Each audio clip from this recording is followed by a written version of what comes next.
Hello friends, welcome back to worship radio. Margashira లక్ష్మీవారపు నోము కథ, దాన్ని ఎలా జరుపుకుంటారో అనేది ఇప్పుడు ఈ వీడియోలో తెలుసుకుందాం. కథ: ఒక పల్లెలో ఒక బ్రాహ్మణ బాలిక ఉండేది. ఆమె మట్టి బొమ్మను చేసి ఆడుకుంటూ ఉండేది. సవతి తల్లి తన బిడ్డను ఎత్తుకొనుటకు ఆ బాలికకు ఒక బెల్లపు ముక్క పెట్టేది. ఆ బెల్లపు ముక్కను ఆమె బొమ్మలకు నైవేద్యం పెట్టి ఆడుకొనుచుండేది. కొంతకాలమునకు ఆమెకు యుక్త వయసు వచ్చింది. పెండ్లి అయింది. ఆమె అత్తవారింటికి వెళ్ళుచూ తన బొమ్మల్ని కూడా తీసుకొని పోయింది. ఆమెకు మహాలక్ష్మి కూడా వెడలిపోయెను. అందుచే ఆమె అత్తవారింట ఆమెకు సకల సంపదలు కలిగెను. పుట్టింటి వారికి గర్భదరిద్రము దాపరించెను. ఆ సంగతి ఆమె తెలుసుకొని తన తమ్ముణ్ణి రప్పించి ఒక చేతి కర్రను తొలిపించి దానిలో వరహాలు పోసి దాన్ని అతనికి ఇచ్చెను. అతడు దానిని తీసుకొని వెళ్ళుచూ దారిలో ఒక చెట్టునకు చేరవేసి కాలకృత్యములు తీర్చుకొనుచుండెను. అంతలో ఆ దారిన పోవువారు ఆ కర్రను తీసుకొని పోయిరి. అతడు వచ్చి కర్రను వెతుకగా అది దొరకలేదు. చేసేది లేక అతడు ఇంటికి పోయెను. కొన్నాళ్లకు ఆమె తమ్మునకు కబురు పంపి ఇంటికి రప్పించుకొని పరిస్థితి ఎట్లున్నదని అడిగెను. ఇప్పుడు ఇంటి పరిస్థితి ఎప్పటివలే దరిద్రముతోనే నిండి ఉన్నదని తెలిపెను. అందులకు ఆమె విచారించి ఒక చెప్పుల జోడు నిండా వరహాలు పోసి దానిపై గుడ్డ కప్పి ఆ జతను తండ్రికి ఇవ్వమని చెప్పి అతనికి ఇచ్చెను. అతడు వాటిని తీసుకొని పోవుచుండగా దారిలో దాహము వేసినది. అందుకని వాటిని ఒక చెరువు గట్టున పెట్టి నీరు త్రాగుచుండెను. ఇంతలో ఒక కుక్క వచ్చి ఆ జోళ్లను పసిగట్టి వాటిని నోట కరుచుకొని పోయెను. అతడు గట్టు మీదకు వచ్చి చూసేసరికి చెప్పులు ఉండవు. వెతికి వెతికి అవి దొరికినందుకు విసిగిపోయి ఇంటికి చేరెను. మరికొన్నాళ్లకు ఆమె తన తమ్ముణ్ణి మరలా రప్పించి పరిస్థితి ఎట్లున్నదని అడిగింది.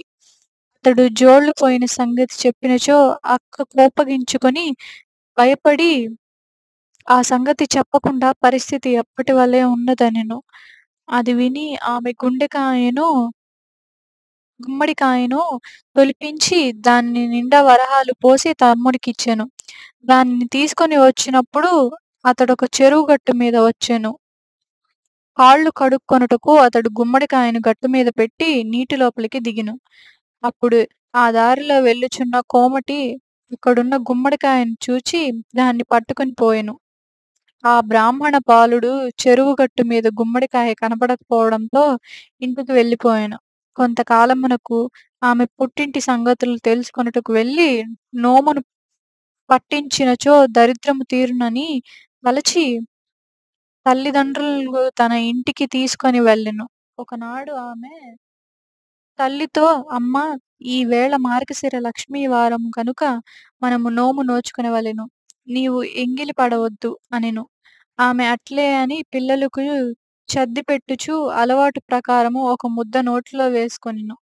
అంతట కుమార్తె వచ్చి నోము నోచుటకు స్నానము చేయు అని పిలిచెను. తల్లి ఆమెతో, అమ్మా, పిల్లలకు చద్ది అన్నమును పెట్టుచు మరచిపోయి ఒక ముద్ద నోటిలో వేసుకొంటిని అని చెప్పెను. అది విని ఆమె వారికి భాగ్యములు కలుగుట కష్టమనుకొని తాను వ్రతము నోచుకొనుటకు అంతలో రెండవ వారము వచ్చెను. అప్పుడు ఆమె తల్లికి నోటిలో ఏమియూ వేసుకొనకుండా నోము నోచుకొనవలెనని చెప్పెను. ఆమె అందులకు ఒప్పుకొని పిల్లలకు తలంటి నీళ్లు పోస్తూ నూనె గిన్నెలో మిగిలిన నూనెను తలకు రాసుకొనెను. కుమార్తె వచ్చి తల్లిని నోము నోచుకొనుటకు స్నానం చేయవలసినదని కోరెను. కాని ఆమె మరచిపోయి తలకు నూనె రాసుకున్న సంగతి చెప్పెను. అయ్యో, ఈ వారం కూడా వృధా అయినది అని అనుకొని ఆమె మాత్రము నోచుకొనెను. తరువాత మూడవ లక్ష్మీ వారము వచ్చెను. ఆమె తల్లితో, అమ్మా, ఈ వారమైనా జాగ్రత్తగా ఉండి నోము నోచుకొనమని గట్టిగా చెప్పెను. ఆమె అటులనే చేయుదును అని చెప్పి పిల్లలకు తల దువ్వుచు తాను కూడా తల దువ్వుకొనెను. అంతలో కుమార్తె వచ్చి తల్లిని స్నానమునకు రమ్మని పిలిచెను. తల్లి తాను మరచిపోయి తల దువ్వుకున్న సంగతి తెలిపెను.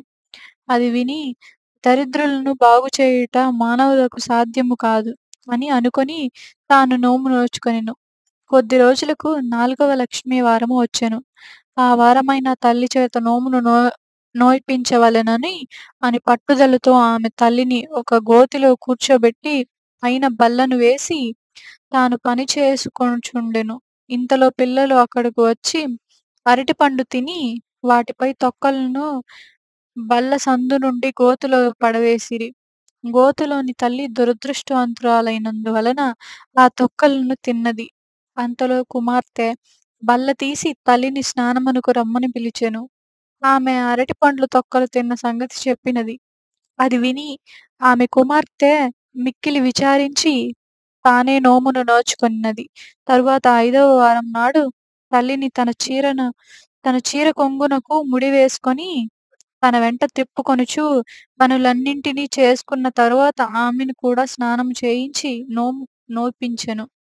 కూతురు పూర్ణిమ కుడుములు, పూర్ణం బూరెలు నైవేద్యము పెట్టినప్పుడు మహాలక్ష్మీదేవి స్వీకరించినది.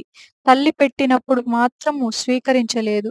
అది చూచి కుమార్తె అట్లు చేయుటకు కారణము ఏమని మహాలక్ష్మిని అడిగెను. అందులకు ఆమె, అమ్మాయి, నీవు చిన్నతనమున నీ బొమ్మలతో ఆడుకొనుచుండగా నీ సవతి తల్లి నిన్ను చీపురు పుచ్చుకొని కొట్టినది. అందుచేతనే నేను ఆమె నైవేద్యమునకు పుచ్చుకొనుటలేదు అనెను. అప్పుడు ఆ కుమార్తె తల్లి ఆమె తప్పు క్షమించి నైవేద్యము స్వీకరించి వారికి భాగ్యమును ప్రసాదించమని కోరింది అని ప్రార్థించి మహాలక్ష్మిని ప్రసన్నురాలినిగా చేసుకొనెను. తరువాత ఆమె తల్లితో నోపించి నోము పట్టిన వారము పులగమును, 2వ వారము క్షీరాన్నమును, 3వ వారం నాడు ముద్ద కుడుములను, 4వ వారం నాడు పరమాన్నమును నైవేద్యములు పెట్టించి పుష్యమాసపు లక్ష్మీవారము నాడు పూర్ణం బూరెలను సమారాధనకు పెట్టించి నోము పూర్తి చేయించెను. పిమ్మట ఆమె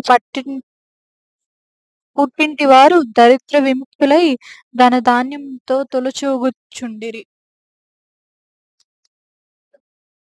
ఉద్యాపన పై చెప్పిన విధముగా మార్గశిర మాసములలో వచ్చు 4 లక్ష్మీవారములు నోము నోచుకొని పుష్యమాసపు మొదటి లక్ష్మీవారం నాడు పూర్ణ కుడుములను మహాలక్ష్మికి నైవేద్యం పెట్టవలెను. నోము నోచుకొనిన వారమున కథ చెప్పుకొని అక్షతలు వేసుకొని నేతి పిండి వంటలను ముత్తైదువులకు సహా పంక్తిని భోజనము పెట్టవలెను. అందరును ఒక్క రీతిగా ఉండవలెనని భావించుట తప్పు కాదు కానీ ఎవరు చేసిన పనులు తగిన ఫలితము తప్పక అనుభవించవలెను. అనుభవ స్థితి లేనప్పుడు సిరితా వచ్చిన మోకాలడ్డును అన్నట్లుగా సంపదలు వస్తున్నా తానే పోగొట్టుకునే స్థితి వస్తుంది. వీడియో నచ్చితే లైక్ చేసి సబ్స్క్రైబ్ చేసుకోండి.